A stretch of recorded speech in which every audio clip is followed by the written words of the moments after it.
I wasn't sure what to write about this week because I'm at that stage of lockdown where I'm so sick of every single piece of media that I'm barely finishing a movie. I haven't even watched a crime procedural this week, which is very out of character for me. Normally, when I feel like this, I'd watch something nostalgic and low impact, like 10 Things I Hate About You or something. And it was while I was on the quest for the perfect late 90s teen flick to soothe my soul that I realized that they'd remade one of the all time classics. 1999's She's All That had gotten a 2021 update as He's All That.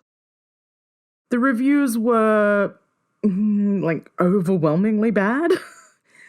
And not unfairly so. I watched it, it's not very good. And then I sort of wondered whether I was being unfair and if She's All That was actually also very bad. But then I rewatched it, and it's not.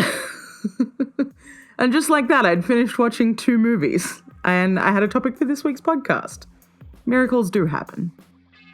I'm Alex, this is Pop Culture Boner, the podcast edition, and today I'm thinking about He's All That.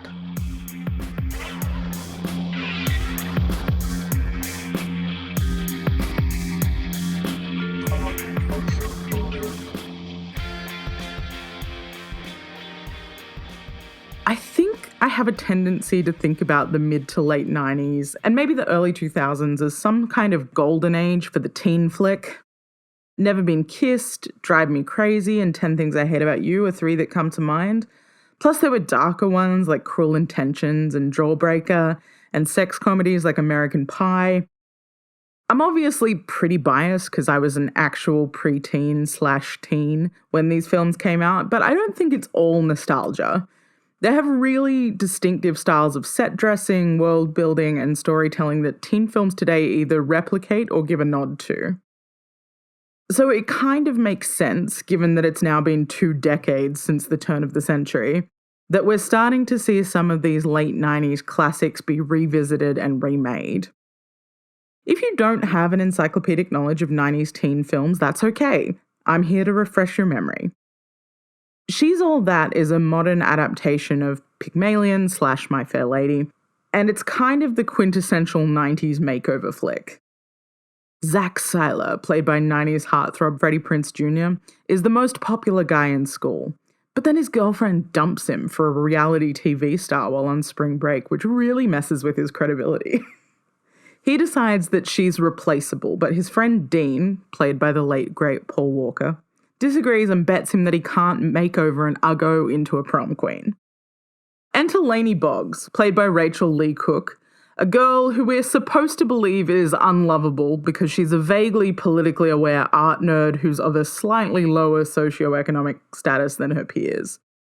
As Dean makes the decision, Zach tries to backpedal saying, "Look, fat I can handle, weird boobs, bad personality, maybe some sort of fungus. But come on, scary and inaccessible is another story." But alas, Lainey is the one. And after a few false starts involving performance art and beach volleyball, Lainey gets a hot girl makeover courtesy of Zach's sister and is nominated for prom queen. The pair start to develop feelings for each other, but since this isn't part of Dean's plan, he tries to derail Zach by telling Lainey about the bet and trying to sleep with her. Zach and Lainey end up going to prom separately. Lainey fails to secure the prom queen title, meaning that Zach has lost the bet, but it's all fine because they realize they're in love and kiss, thus ending the film on a high note. When you hear people jokingly talk about the makeover where the allegedly hideous girl takes off her glasses to reveal that she's actually been beautiful this whole time, She's All That is usually at the top of their mind, even if they don't know it. The makeover trope is as old as the hills. Like I said, this film is based on My Fair Lady, but everything from Grease to The Princess Diaries and beyond has some version of it. But the very minimal nature of Lainey's makeover in She's All That is something that's often mocked. Essentially, Zach's sister takes her hair out of a ponytail, removes her glasses, and swaps her overalls for a dress, and suddenly she's socially acceptable. It's admittedly a pretty ridiculous excuse for a transformation, but the film itself is pretty camp. It features an extended choreographed dance sequence to the Rockefeller skank for no real reason, plus an entire sidebar where Matthew Lillard is flinging himself around beautifully as a dyslexic volleyball player starring in MTV's The Real World, and stealing Freddie Prinze's girl. And in this household, we love Matthew Lillard. Anyway, with features that iconic, I suppose a remake was probably inevitable. Cue He's All That, which was released onto Netflix and stars Addison Rae, who got famous for dancing on TikTok and has now dabbled in singing as well as acting. This switched-up version follows Paget, played by Rae, who is a beauty influencer building out a college fund with her massive social media following. She's publicly humiliated when she catches her boyfriend, also an influencer, cheating on her with a backup dancer on a live stream. For some reason, people decide they hate her, and her follower count drops and she loses her sponsorship. Like Zac before her, she dubs the boy totally replaceable and vows to build her following back up by making someone over. Her friend Alden proposes the bet to make over an uggo into a prom king, and after rejecting some people who look objectively harder to transform, they settle on Cameron, resident sad photographer and horse boy. After finding an in through his younger sister, Paget gets close enough to Cameron to convince him to get a makeover before a Great Gatsby-themed party. Eventually, they develop feelings for each other, but Alden reveals herself to be vying for Paget's prom queen title and also sleeping with her ex-boyfriend. In an attempt to fully take Paget out of the running, Alden also reveals the bet to Cameron. But fear not, because after a weird dance-off and a heartfelt speech about being yourself, all is forgiven, and Cameron and Paget ride off into the sunset on horses, having ditched college to travel around the world. And yes, they are literally on horses. Like its predecessor, the premise of He's All That is pretty silly, but unlike its predecessor, the execution of it is objectively pretty bad.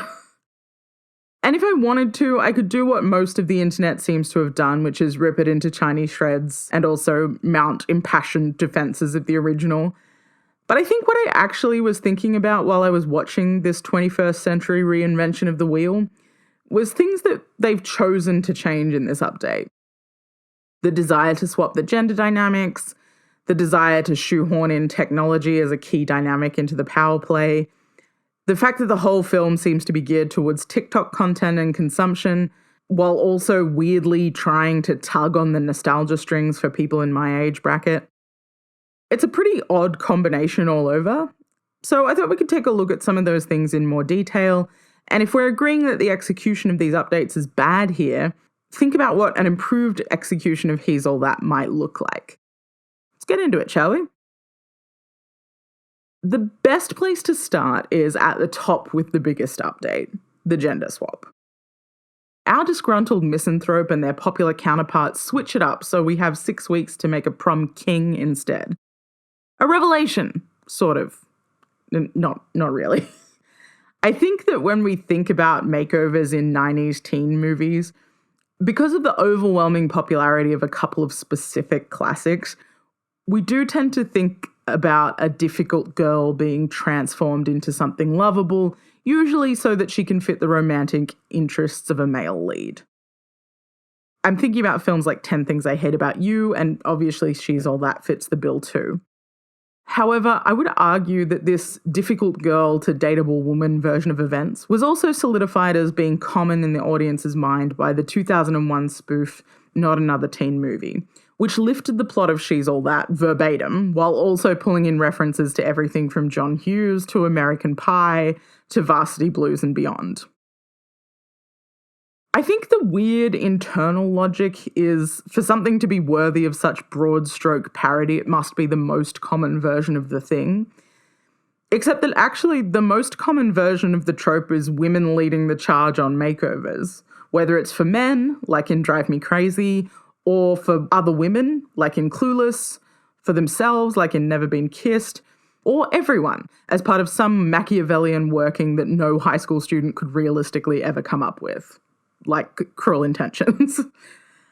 Like I said at the top, the makeover trope is as old as the hills, but given that the physical transformation aspect usually means some sort of aesthetic overhaul, there's almost always a woman at the helm to go shopping and apply makeup.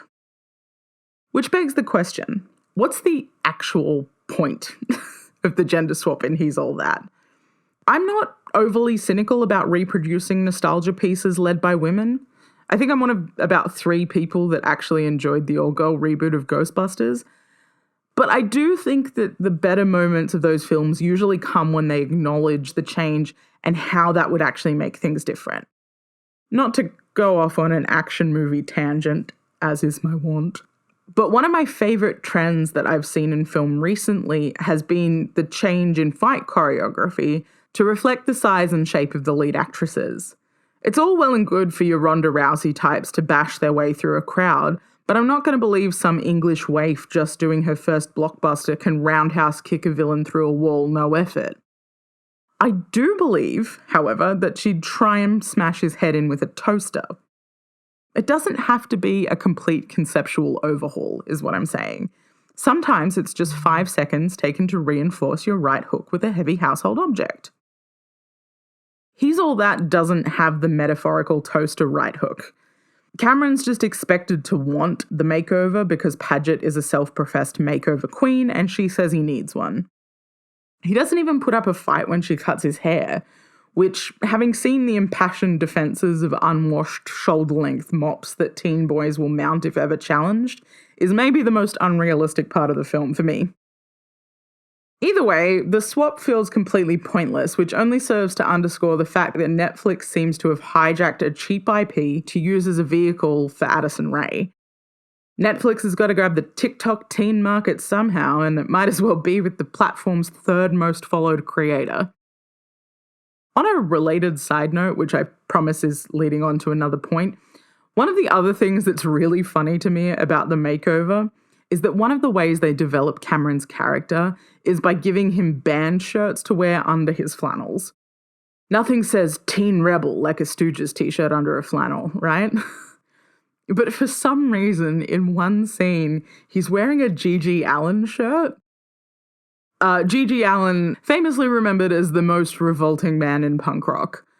A man who was arrested at least 52 times, definitely went to jail, and was notorious for shitting on stage, self-mutilation, getting into fights with the audience, amongst other even more unsavory things that I can't mention because they make me physically sick. That Gigi Allen. The idea that someone unironically interested in Gigi Allen would accept a makeover from a social media influencer so that they can fall in love and become prom king is deeply funny to me. But it's also really funny to me in the context of the overall sanitization of this film. So She's All That was made in the 90s, and the teens were definitely teens. Sometimes jarringly so. In the opening scenes, 2 girls in Lainey's art class approach her to suggest that in order to really be appreciated as an artist, she should just kill herself. Everyone drinks and has sex. There are several scenes where even the popular kids on sports teams are chuffing down cigarettes like their lives depend on it. Even just the tame stuff, like the fact that Zach's part of the bet involves him being nude for graduation, or that 2 bullies are made to eat their own pubes, are kind of like gross and a bit explicit. Now, obviously not all teenagers behave badly or drink or smoke or have sex, but underdeveloped frontal lobes make stupid choices. And stupid choices make the selfish bets, the gross pranks, and the over-the-top house parties that drive most of the plot of She's All That. He's All That, on the other hand, is so clean that the kids are drinking mocktails at parties where their parents are present, albeit hiding inside a really big cake.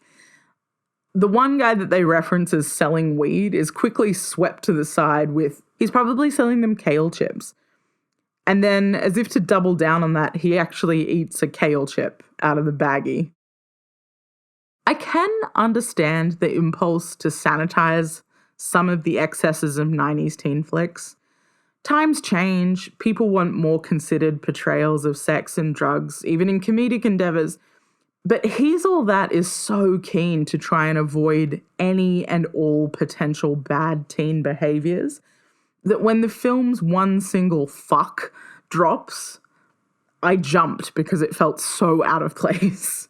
Which is why the Gigi Allen shirt is so funny to me. This film couldn't even drop more than one F-bomb or reference weed without confirming that it definitely wasn't weed. But sure, our sad boy protagonist is definitely listening to the practically unlistenable music of the Murder Junkies, no problem. I think the reason that this film had to be so clean was the number of sponsors involved in its making.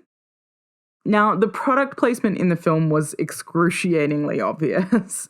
At one point, Cameron wants to leave the party, and his friend goes, "No, we should stay for the Pizza Hut." And then the camera pans out over a bunch of Pizza Hut boxes. And then later in the same scene, when they do decide that they're actually going to leave, his friend says, "Can I take a bucket of KFC?" before pulling a family-sized bucket into the shot. Everyone's always eating chips and conspicuously sipping branded water. It's very prominent. And that's not a new concept, really. I remember similar conspicuous sips of Pepsi or Coke in big budget summer flicks, but there are over 50 sponsors that are thanked in the credits of He's All That, including Bose speakers, Old Navy, Lexus, Garnier, Frito-Lay, Pyrex. It does explain away some of the weirder moments in the film, like when the villain spends a really conspicuous amount of time punching in the security code to lock up their house. And then you realize that one of the film's main sponsors was ADT, the security company, for some reason. Each of those brands is going to have a list of content that is brand safe, and my guess would be underage drinking and nudity probably are not on the list. If I can get my entertainment industry tin hat on a little bit here, this movie seems really designed to test the waters of Netflix's cross-promotional abilities with other platforms. They have a TikTok star at the center, they're filtering in brand-safe content into an otherwise ad-free platform. If it's embedded into the content, then it gives Netflix another stream of revenue to sink into film and limited series production, which they famously already heavily spend on. This has the overall knock-on effect of making these characters a little toothless. Like, Padgett can't be a vain mean girl, and Cameron can't be an unlikable loner, at least not if they're shelling speakers and bottled water. I'd also take a stab and say that that's why there's generally less moralizing about technology throughout the film. Because they're kind of lazily selling to Zoomers, and anyone over 35 seems to think that that's all kids care about, technology and influencers have to form like a pretty huge part of the plot. But because they're selling, they can't even have like a lazy moral about the dangers of banking your college fund on being an untouchable online personality. Instead, the big takeaway is that Padgett pivots to travel content. I guess you got to be nimble on what genre you're producing it if you want to keep those brand deals coming. So with all this in mind, how would you actually remake She's All That? I've been thinking hard about it, and I don't know if you can. There's been a slow cleaning up of teen characters over the years. Some of that is a natural byproduct of learning to be less racist, misogynistic, homophobic, transphobic, fatphobic. I'm not saying we've nailed that bit, but I do think that part of the desire to swap the roles in He's All That is because we're probably less inclined to think a man who makes a bet about improving a woman is forgivable. Like, how dare you tell her to take off her overalls and put on a pair of high heels? She's comfortable. You can't tell her how to dress. But I think at least some of it also stems from a moral panic about what teens do or don't know. Teen relationships now on screen are either like Euphoria or Degrassi. That is to say that they're either critically acclaimed and kind of gritty, or they're moralizing. There's less room in the middle for something frivolous like She's All That, where teenagers suck and are mean to each other, but then they kiss at the end. Which means that the ultimately unsatisfying conclusion of this particular podcast is that we should probably leave the nostalgia well enough alone, at least until we can kind of work out what a middle ground is.